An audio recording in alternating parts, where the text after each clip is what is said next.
কি গো শুনছো? এদিকে একবার এসো। কি গো, কথা কানে যাচ্ছে না?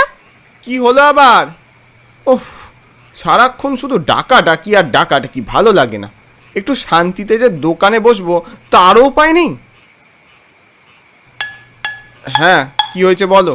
বাড়িতে যে কোনো তরিতরকারি নেই সে খেয়াল আছে কি? যত দুশ্চিন্তা সব আমার নাকি? এখন দয়া করে ভোলার দোকান থেকে 100 মুসুর ডাল এনে আমায় উদ্ধার করো। কতদিন হলো হাতে পয়সা কুড়ি আসে না। সেসব হুঁশ আছে তোমার? ওসব বন্ধ করে একটা চাকরি খুঁজলে তো পারো। জানো কনক, এখন একটু মন্দা চলছে আর কি। একটু টেনে টুনে এই মাসটা চালিয়ে নাও, পরের মাসে আবার সব ঠিক হয়ে যাবে। দেখো, প্রতি মাসে তো একই কথা শুনছি। তুমি নিজে বলো তো, গত 2-3 মাসে তুমি একই কথা বলনি?